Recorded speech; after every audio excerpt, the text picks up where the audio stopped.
The country is heading towards a cliff, a demographic cliff. Over the next decade, there will be fewer 18-year-olds available to fill the nation's universities. An analysis of census data projects that by 2039, the pool will drop by 15% every year thereafter.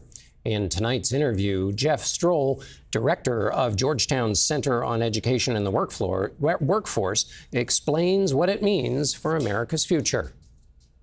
Jeff, colleges and universities have been experiencing an enrollment drop-off that's known as the demographic cliff. Can you explain to us what that is?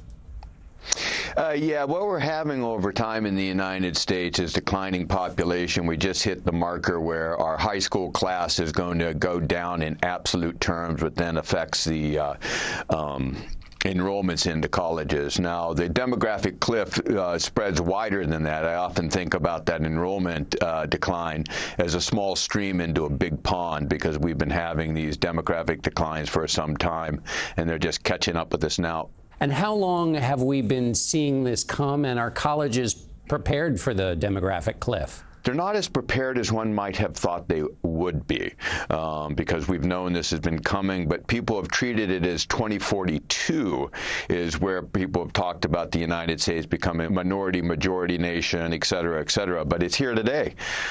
This is the beginning of what's going to be, I think, a major crisis. And Jeff, this challenge to college enrollment that we're talking about, this is really about American opportunity, right? I mean, college was a road to opportunity in America. What's the health of that road to opportunity in the context of these challenges to enrollment? I would say with the demographic cliff that is coming at us right now is we're going to be leading into skill shortages, meaning that we're just not going to have enough college-educated workers, middle skills, BA and beyond. So it will actually increase the opportunity potentially for the students who are coming in.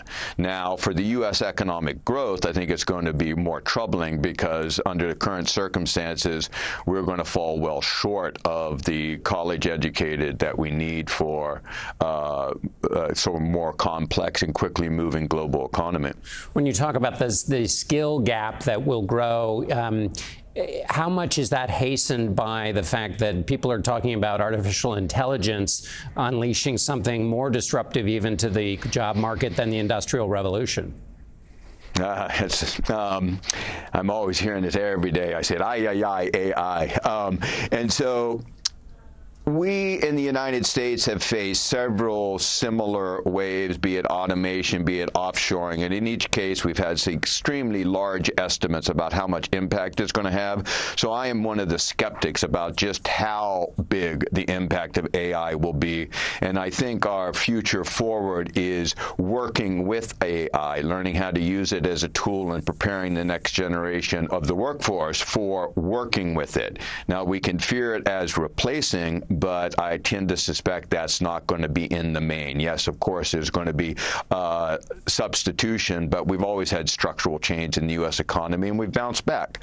So I think that the American workforce can learn to use AI as a tool, which then will enhance productivity. And facing this demographic cliff, we've seen in Japan that they've been very successful in integrating technology to maintain productivity and benefit both the workers and the economy. So there is a hopeful future. We can talk about Armageddon, but I prefer to be more optimistic than that.